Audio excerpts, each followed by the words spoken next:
مختلف راستے، یہاں بات ختم کر دیں۔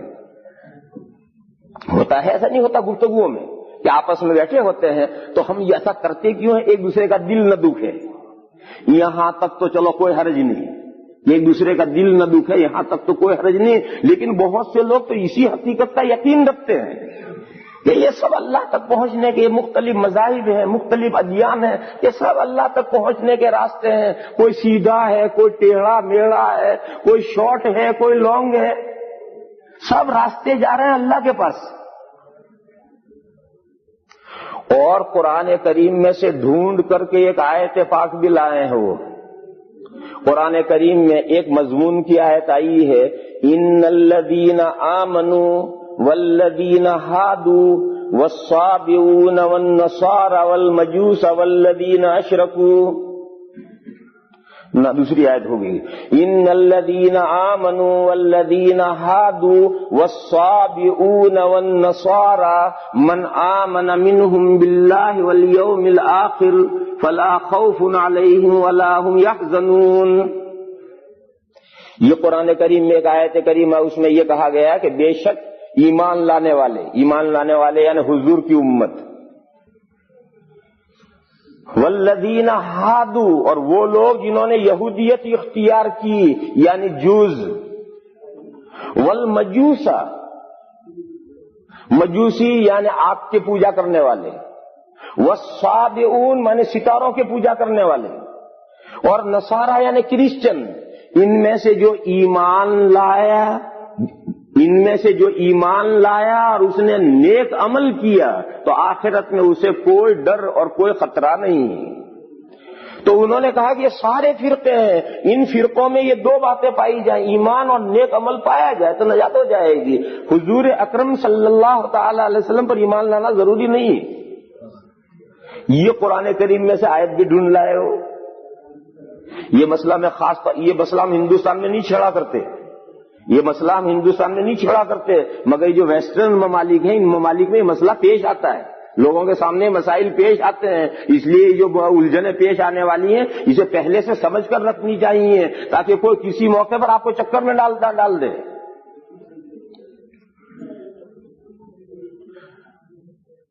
تو اس سلسلے میں یہ بات جاننی چاہیے کہ یہ جو خیال ہے یہ خیال قطعاً غلط ہے۔ اللہ پاک نے یہ ارشاد فرمایا، رضیت لکم الاسلام دینا، میں نے تمہارے لیے اسلام کو دین ہونے کے اعتبار سے پسند کیا ہے، لہذا یہ جو پسندیدہ اللہ کا دین ہے اسی کی پیروی کرنے سے آخرت میں نجات ہوگی، دوسرے مذاہب کی پیروی کرنے سے نجات نہیں ہوگی۔ اور لوگوں کا جو یہ خیال ہے کہ دنیا کے سبھی مذاہب جو ہیں یہ اللہ تک پہنچنے کی مختلف راہیں ہیں، کوئی شارٹ، کوئی لانگ، کوئی سیدھی، کوئی اسٹریٹ، کوئی ٹیڑھی میڑھی، یہ جو لوگوں کا خیال ہے یہ خیال غلط ہے۔ دیکھو یہ خیال صحیح کب ہو سکتا ہے؟ یہ خیال صحیح اس وقت ہو سکتا ہے جب تمام مذاہب کا ڈائریکشن ایک ہو، تمام مذاہب ایک رخ پر چل رہے ہوں، لوگ تمام مذاہب کے ماننے والے ایک رخ پر اور ایک ڈائریکشن پر چل رہے ہوں، تو یہ خیال ہو سکتا ہے کہ بھئی سبھی ادھر جا رہے ہیں تو سبھی پہنچیں گے فلاں جگہ پر، کوئی سیدھے راستے پر چل رہا ہو جلدی پہنچے گا، ٹیڑھے میڑھے راستے پر وہ تھوڑا دیر سے پہنچے گا، شارٹ راستے والا جلدی پہنچے گا، لانگ راستے والا جلدی پہنچے گا۔ تو ڈائریکشن اگر سب کا ایک ہے تو ٹھیک ہے، وہ مختلف راہیں ہیں منزل پر پہنچنے کی، لیکن اگر ڈائریکشن بدل جائیں، اور ڈائریکشن بدلیں بھی کتنے اپوزٹ، تو ایک جا رہا مشرق اور ایک جا رہا مغرب، تو جتنا چلیں گے اتنے دور ہوتے جائیں گے۔ جو منزل کی طرف چل رہا ہے وہ جتنا چلے گا منزل سے قریب ہوتا جائے گا، اور جو اس کی اپوزٹ ڈائریکشن پر چل رہا ہے وہ جتنا چلے گا منزل سے دور ہی ہوتا چلا جائے گا، وہ کبھی منزل تک نہیں پہنچ سکتا۔ جو اپوزٹ ڈائریکشن ہے، منزل وہ ہے سامنے گھڑی رہی وہاں منزل ہے، اور یہاں سے دو آدمی ایک ادھر منہ کر کے چلائے گا، ادھر منہ کر چلے، اس کا جو قدم اٹھے گا وہ گھڑی سے قریب ہوگا، اور اس کا جو قدم اٹھے گا وہ گھڑی سے دور ہوگا۔ یہ کہنا کہ کسی وقت دونوں گھڑی کے پاس پہنچ جائیں گے، دونوں گھڑی کے پاس کیسے پہنچ جائیں گے؟ دونوں کا ڈائریکشن ہی الگ الگ ہے۔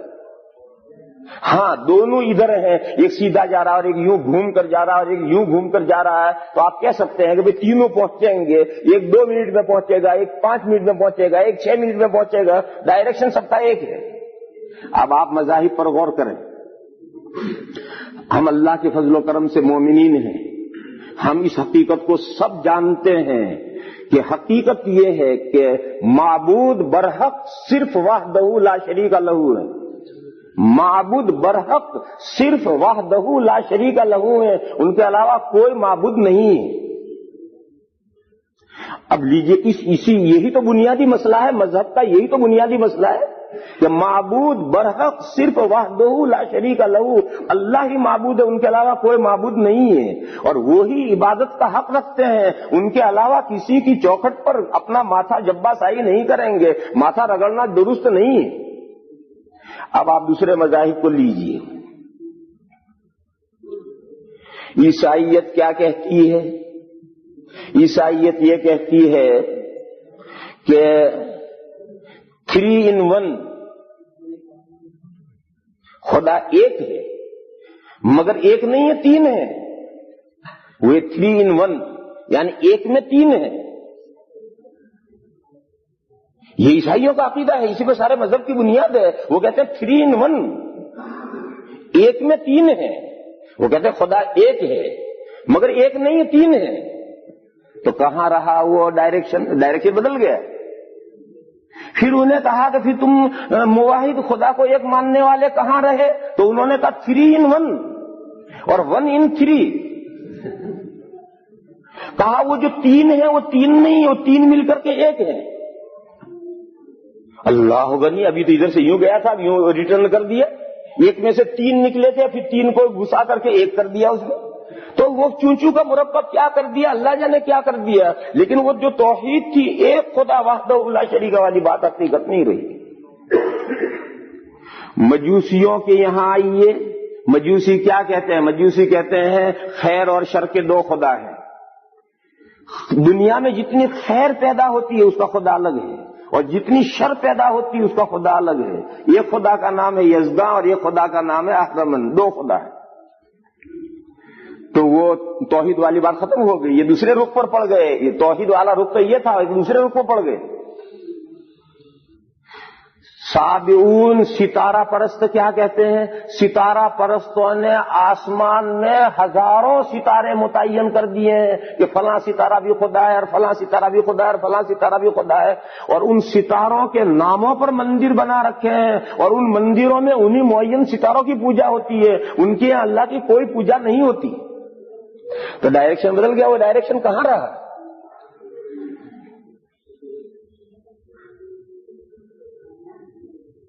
ہمارے ہندوستان کے ہندوؤں کو لیجئے، ہندوستان کے ہندو بھی اللہ کو مانتے ہیں، وہ پرمیشور کو مانتے ہیں، ہندوستان کا ہر ہندو پرمیشور کو مانتا ہے، لیکن پرمیشور کو ماننے کے ساتھ کروڑوں خدا اور بھی مانتے ہیں، اور سارے کے سارے مندر بھر رکھے ہیں اللہ کے بندوں نے، اور ہر جگہ کے خدا الگ ہیں۔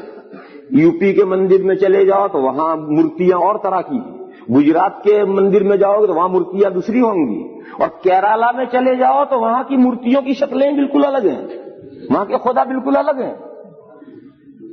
تو کروڑوں خدا انہوں نے مان رکھے ہیں، اور جتنے مندر ہیں وہ سب مورتیوں سے بھرے پڑے ہیں، اور سب مورتیوں کی پوجا ہے۔ دنیا میں کوئی مندر انہوں نے پرمیشور کے لیے نہیں بنایا، پوری دنیا میں ہندو بھائیوں نے کوئی مندر پرمیشور کی عبادت کے لیے نہیں بنایا۔ دنیا میں جتنے مندر ہیں وہ غیر اللہ کے لیے بنائے ہیں، مورتیوں کے لیے بنائے ہیں، اللہ کی تو کوئی پوجا کا حق ہی نہیں رہا بیچاروں کا، اللہ تو بیچارے ہو گئے، اور ساری پوجا اور ورشپ یہ سب آئیڈل لے گئے سب۔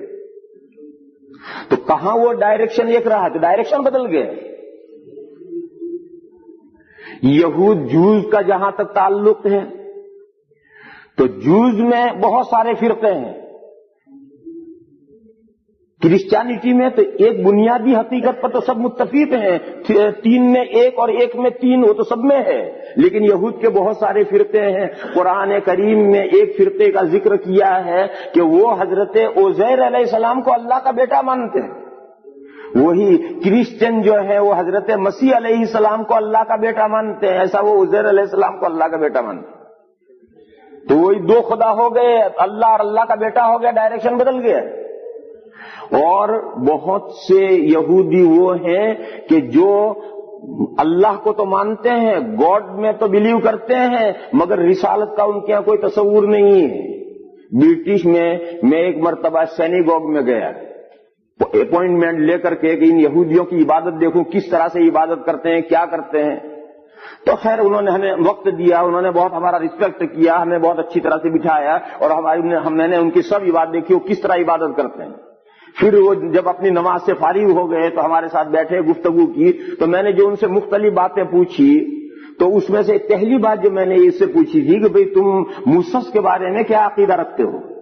موسیٰ یعنی حضرت موسیٰ علیہ السلام، موسیٰ کے بارے میں، حضرت موسیٰ علیہ السلام کے بارے میں کیا عقیدہ رکھتے ہو؟ تو ان کے امام نے کہا اونلی ٹیچر۔ اس نے جواب دیا اونلی ٹیچر۔ پروفیٹ کہاں گیا؟ ختم ہوا پروفیٹ۔ اس نے کہا ہمارا عقیدہ موسیٰ کے بارے میں ہے کہ وہ اونلی ٹیچر ہیں، صرف معلم تھے، نبوت کا عقیدہ ہی ختم۔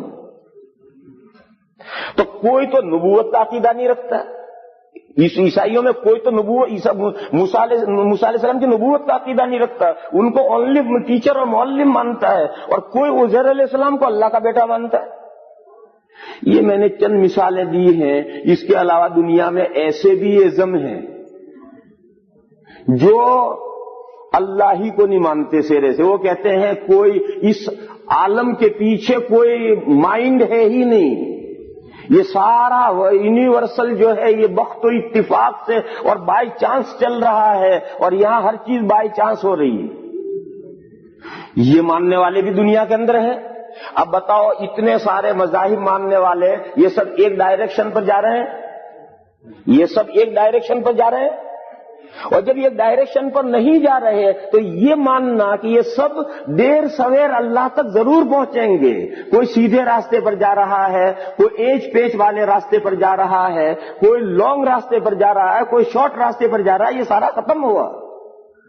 اللہ تک جانے والا راستہ، اللہ تک جانے والے لوگ تو صرف وہ ہیں جو صرف اللہ ہی کو معبود مانتے ہیں، اسے وحدہ لا شریک لہ مانتے ہیں، انہی کو پوجئی مانتے ہیں، پوجئی یعنی پرستش کے قابل، انہی کو پوجئی مانتے ہیں، معبود مانتے ہیں، پرستش کے قابل مانتے ہیں، انہی کی عبادت کرتے ہیں، اس کے علاوہ کسی کے لیے عبادت کا حق تسلیم ہی نہیں کرتے ہیں۔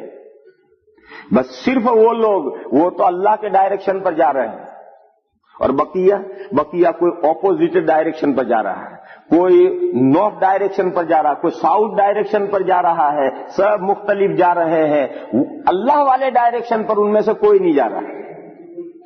تو اب جو اللہ کے ڈائریکشن پر جا رہا ہے وہ تو جتنے قدم اٹھائے گا اتنا اللہ سے قریب ہوگا، اور جو اپوزٹ ڈائریکشن پر جا رہے ہیں یا دائیں بائیں ڈائریکشن پر جا رہے ہیں وہ جتنے قدم اٹھائیں گے وہ دور ہوتے چلے جائیں گے، وہ کبھی مکہ تک پہنچنے کے ہی نہیں۔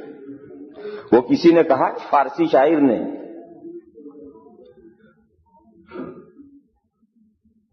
ای راہ کہ تم ہرگز بکابا نہ رسی اے عرابی، ہرگز بکابا نہ رسی اے عرابی کہ ای راہ کہ تو می روی بترکستان است۔ اس نے کہا ارے گاؤں دی تو کبھی قیامت تک مکہ پہنچ ہی نہیں سکتا، کیونکہ تو جس ڈائریکشن پر اونٹ پر بیٹھ کر جا رہا ہے وہ تو راستہ ٹرکی جا رہا ہے، تو جب ٹرکی کے ڈائریکشن پر تو جا رہا ہے تو تو قیامت تک مکہ پہنچ ہی نہیں سکتا۔ یہ فارسی شاعر نے کہا ہے کہ ہرگز بکابا نہ رسی اے عرابی کہ ای راہ کہ تو می روی بترکستان است۔ اس نے وہی حقیقت سمجھائی ہے کہ جب ڈائریکشن ہی کسی آدمی کا الٹا ہے تو وہ مقصد اور منزل تک کیسے پہنچے گا۔ یہ تو عقلی دلیل میں نے پیش کی۔ اب آپ سوچتے ہوں گے وہ قرآن کریم کی آیت ہے، اس کا کیا جواب ہے؟ اس قرآن کریم کی آیت کا جواب جو ہے اسے اچھی طرح سے ٹھنڈے دماغ سے سوچو، غور کر کے تھوڑا سا۔ قرآن میں 3 جگہ ایسی آیتیں آئی ہیں اسی مضمون کی، تھوڑے سے الفاظ کے ہر فرق کے ساتھ قرآن میں 3 جگہ یہ آیت آئی ہے، اور تینوں جگہ مضمون یہ چل رہا ہے، تینوں جگہ مضمون یہ چل رہا ہے کہ ہمیشہ آخرت کی کامیابی ایمان اور عمل صالح پر موقوف رہی ہے، ڈیپینڈ رہا ہے کامیابی کا ایمان اور عمل صالح پر۔ فلاں ابن فلاں کی اللہ کے یہاں کوئی پوچھ نہیں ہے، فلاں اور بیٹا فلاں کا، فلاں بیٹا فلاں کا، اس کی اللہ کے یہاں کوئی پوچھ نہیں ہے۔ اللہ کے یہاں کامیابی کا مدار ایمان اور عمل صالح پر ہے۔ جب نوح علیہ السلام دنیا میں تشریف لائے تب بھی یہی ضابطہ تھا کہ کامیاب کون ہوگا؟ جو نوح علیہ السلام پر اور اللہ پر اور نوح علیہ السلام پر ایمان لا کر عمل صالح کرے تو آخرت میں کامیاب ہوگا، اور اگر اللہ پر اور نوح علیہ السلام پر ایمان نہیں لائے گا تو وہ جہنم میں جائے گا۔ خود نوح علیہ السلام کا بیٹا اللہ پر اور نوح علیہ السلام پر ایمان نہیں لایا، وہ جہنم میں جائے گا۔ اور اللہ پر اور نوح علیہ السلام پر ایمان تو لایا، مگر اللہ کے نوح علیہ السلام کی شریعت میں جو عمل صالح کے احکام آئے ان عمل صالح پر عمل نہیں کیا، اس کے لیے آخرت میں 100% کامیابی نہیں ہے۔ 100% کا مطلب کہ مرتے ہی ڈائریکٹ جنت میں چلا گیا، مرتے ہی ڈائریکٹ جنت میں نہیں جا سکتا وہ۔ پھر دور آگے بڑھا، ابراہیم علیہ السلام کا زمانہ آیا، ان کے زمانے میں بھی یہی رول تھا، رول نہیں بدلا، وہی رول ہے کہ آخرت کی کامیابی کا مدار ایمان اور عمل صالح پر ہے۔ لہذا کامیاب وہ ہوگا جو ابراہیم علیہ السلام کے پر ایمان لائے، اللہ پر ایمان لائے، ابراہیم علیہ السلام پر ایمان لائے، اور ابراہیم علیہ السلام پر جو شریعت نازل ہوئی اس پر مکمل عمل کرے، وہ آخرت میں سکسیس ہوگا۔ اور اگر اس پر ایمان اور عمل نہیں ہے تو چاہے وہ حضرت ابراہیم علیہ السلام کا باپ ہی کیوں نہ ہو، وہ جہنم میں جائے گا۔ حضرت ابراہیم علیہ السلام کا باپ ایمان نہیں لایا اور وہ جہنم میں جائے گا۔ اور حضرت کی امت میں سے جو اللہ اور ابراہیم علیہ السلام پر ایمان لایا ہے مگر عمل صالح نہیں کیا، اس کے لیے 100% کامیابی نہیں ہے۔ پھر موسیٰ علیہ السلام کا زمانہ آیا، اس وقت بھی یہی رول اور لا تھا، قانون نہیں بدلا۔ پھر عیسیٰ علیہ السلام کا زمانہ آیا، تب بھی یہی قانون تھا۔ اسی طریقے سے یہ ستارہ پرست جو ہیں، جو اس وقت ستارہ پرست ہیں، ان کی اصل ملت جب تھی صحیح، اس وقت بھی یہی قانون تھا۔ ہمارے ہندوستان کے ہندو، ان کی بھی کسی وقت اصل ملت صحیح ہوگی، اس وقت ان کے لیے بھی یہی قانون تھا۔ پھر آخر میں دین اسلام آیا، یہ مضمون سمجھنے کا میرے بھائیو، آخر میں دین اسلام آیا، ہمارے دین میں بھی یہی رول اور یہی قانون ہے، یہاں بھی دوسرا کوئی قانون نہیں ہے۔ حضور کی شریعت میں بھی یہی قانون ہے کہ جو اللہ پر ایمان لایا، اللہ کے رسول صلی اللہ تعالی علیہ وسلم پر ایمان لائے اور قرآن اور حدیث کے ذریعے سے جو اعمال صالحہ بتائے گئے ہیں اس پر کمپلیٹلی عمل کرے، اس کے لیے آخر میں کامیابی ہے۔ اور اگر جو اللہ رسول پر ایمان ہی نہ لائے اس کے لیے آخرت میں کوئی کامیابی نہیں ہے۔ اللہ رسول پر ایمان تو لاتا ہے مگر عمل نہیں کرتا کسی بات پر، اس کے لیے بھی آخرت میں 100% کامیابی نہیں ہے۔ لیکن بھائیو آج غور کرو، آج صورتحال ہماری کیا ہو گئی؟ آج صورتحال ہماری یہ ہو گئی ہے کہ ہم مسلمانوں میں جتنا پکا مومن اور جتنا نیک مومن اور جتنا عمل کا پابند ہوگا اتنا اللہ سے زیادہ ڈرتا ہوگا کہ اللہ جانے مرنے کے بعد میرا کیا حال ہوگا، حساب کتاب میں میرا کہیں پکڑ ہو جائے گی، کیا ہوگا، لرزاں رہے گا ہمیشہ۔ اور جتنا بے عمل مسلمان ہوگا وہ مطمئن ہے کہ محبوب کی امت ہوں، بس اللہ میاں نے میرے جنت کے 8 دروازے کھول رکھے۔ آج یہ حضور کی امت میں یہ زعم پیدا ہو گیا ہے، حضور کی امت میں یہ زعم پیدا ہو گیا ہے، اور جتنا بے عمل انسان ہوگا، مومن ہے اللہ رسول پر ایمان رکھتا ہے، بے شک رکھتا ہے، لیکن جتنا بے عمل ہوگا، عمل کے اعتبار سے دور ہوگا، اتنا مطمئن۔ کیا اطمینان ہے؟ محبوب کی امت ہوں اور میں گناہ نہیں کروں گا تو اللہ کی غفاریت اور رحمت، ان کی رحمت کہاں اثر کرے گی، ان کی غفاریت کا مظاہرہ کہاں ہوگا؟ میں گناہ کروں گا جبھی تو اللہ مجھے بخشے۔ جنت تو میرے باپ کی جاگیر ہے، ریزرو ہے۔ ہم حضور کی امت تو جنت میں جائے گی، اگر ہمیں اللہ داخل نہیں کریں گے تو جنت ایمٹی رہ جائے گی۔ بولو، غور کرو، پوری دنیا میں مسلمانوں کے حالات پر نظر ڈالو، یہ گمان مسلمانوں کے ہیں یا نہیں؟ وہ مسلمان جو مسلمان ہے، اللہ رسول پر ایمان رکھتا ہے لیکن کبھی نماز نہیں پڑھتا، جمعہ کو بھی نہیں آتا، عید بھی نہیں پڑھتا، ایسے بھی مسلمان ہیں عید کو بھی نہیں آتے، حالانکہ نماز کے تعلق سے مسلمانوں کی 4 قسمیں کی تھی، مگر ایک 5ویں قسم بھی آ گئی۔ نماز کے تعلق سے مسلمانوں کی قسم تھی، ایک تو 68 کا نمازی، ایک 8 کا نمازی، ایک 60 کا نمازی، ایک 360 کا نمازی۔ یہ 4 قسمیں تو کتابوں میں کر رکھی ہیں۔ 68 کا نمازی تو وہ ہے جو ریگولر 5 نمازیں وقت کے اندر پڑھتا ہے، اور 8 کا وہ ہے جو جمعہ پڑھتا ہے، درمیان میں ویک ڈے میں اللہ کو بھول جاتا ہے۔ مسلمانوں کے ویکینڈ تو جمعہ ہی ہے، جمعہ کو پڑھ لیتے ہیں۔ اور 360 کا وہ ہے جو عید میں آ کر شریک ہو جاتا ہے، اور 60 کا وہ ہے جو رشتہ داروں میں کسی کا جنازہ ہو جائے تو شرما شرمی میں جنازے میں جاتا ہے، تو جنازے کی نماز میں شریک ہو جاتا ہے۔ یہ 4 قسمیں تو کتابوں میں کر رکھی تھی، مگر میرے بھائیوں ہزاروں مسلمان آج وہ ہیں جو ان 4 میں بھی نہیں آتے ہیں۔ ہم نے اپنی آنکھوں سے دیکھے ہیں کہ ان 4 میں بھی نہیں آتے، اور وہی مسلمان سب سے زیادہ مطمئن ہے۔ کبھی انہیں زندگی میں ایک لمحے کے لیے بھی وہ سوچتے نہیں ہیں کہ مرنے کے بعد ہمارا کیا حال ہوگا، نہیں سوچتے، اور بالکل مطمئن نچند کہ ہم تو مسلمان حضور کی امت ہیں، بخشے بخشا ہے۔ یہ جو تصور ہے، یہ تصور صرف اس امت کے اندر نہیں پیدا ہوا، پچھلی سبھی امتوں میں پیدا ہوا ہے۔ یہ تصور پچھلی سبھی امتوں میں پیدا ہوا ہے، اس لیے اللہ تعالیٰ نے قرآن میں 3 جگہ پر یہ مضمون ریپیٹ کر کے بار بار بیان کیا ہے کہ دیکھو پچھلی امتوں میں بھی قانون یہی رہا تھا، اور آج تمہارے لیے بھی قانون یہی ہے کہ موسیٰ علیہ السلام کی امت ہے، لہذا وہ چاہے کچھ ہی کرے وہ ضرور جنت میں جائے گی ان کے دور میں۔ نہیں، ایسا ضروری نہیں ہے۔ نوح علیہ السلام کی امت ہے، وہ ضرور جنت میں جائے گی ان کے دور میں۔ عیسیٰ علیہ السلام کی امت ہے، وہ ضرور جنت میں جائے گی ان کے دور میں۔ ایسے حضور کا دور آیا، لہذا حضور کے دور میں حضور کی امت ضرور جنت میں جائے گی، ایسا نہیں ہے۔ اللہ کے یہاں اس پر مدار یہ لو نہیں ہے کہ فلاں نبی کی امت وہ ضرور جنت میں جائے گی، فلاں آدمی کا بیٹا وہ ضرور جنت میں جائے گا، فلاں آدمی کا ابا وہ ضرور جنت میں جائے گا۔ یہ اللہ کے یہاں قانون نہیں ہے۔ اللہ کے یہاں جنت میں جانے کا قانون ہے ایمان اور عمل صالح۔ یہ وہ آیتیں جن آیتوں کو توحید ادیان کے سلسلے میں لوگوں نے غلط سمجھا ہے، ان آیتوں کا یہ مطلب ہے۔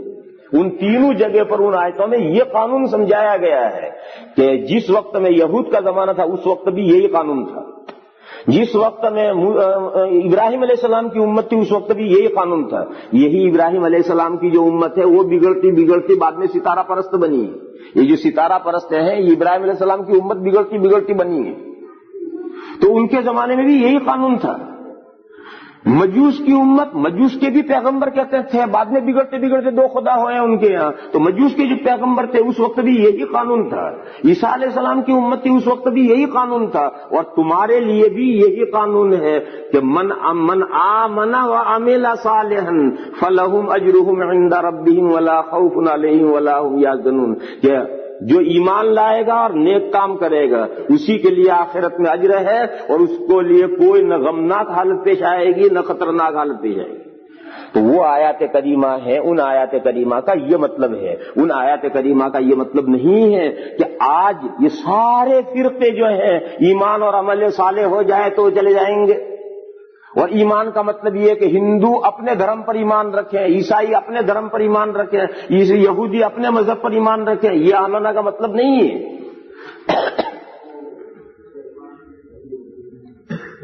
تو بات دوسری طرف چلی گئی۔ میں تو حقیقت میں آپ حضرات کو یہ سمجھا رہا تھا کہ اللہ نے دین اسلام کو مذہب ہونے کی حیثیت سے پسند کیا ہے، لہذا دین اسلام ہی کے فالو کرنے میں کامیابی ہے، دین اسلام کے علاوہ کسی مذہب کا اتباع کرنے سے آخرت میں کامیابی نہیں ہے۔ رضیت لکم الاسلام دینا کا یہ مطلب ہے کہ میں نے تمہارے لیے دین اسلام کو پسند کر دیا ہے۔ یہ جو اللہ نے دین اسلام بھیج دیا ہے، کمپلیٹ دین اسلام، جو اللہ کی یہ نعمت ہے اور جس کو آخرت کی نجات کے لیے اللہ تعالیٰ نے طے کر دیا ہے اور پسند کر لیا ہے، اس دین اسلام کے بارے میں میرے بھائیوں میں یہ کہہ رہا تھا کہ وہ ایک پورا نظام حیات ہے، اور اس میں زندگی کے ہر شعبے سے متعلق مکمل تعلیمات ہیں۔ یہ جو آیت کریمہ میں نے شروع میں پڑھی تھی، اس آیت کریمہ میں یہ مضمون ہے کہ فیملی کے تعلق سے فیملی کا جو ہیڈ ہے اس ہیڈ پر کیا ذمہ داری عائد ہوتی ہے، یہ بات اس میں بیان کی گئی ہے۔ یہاں رک کر کے ایک مسئلہ اور سمجھنا چاہیے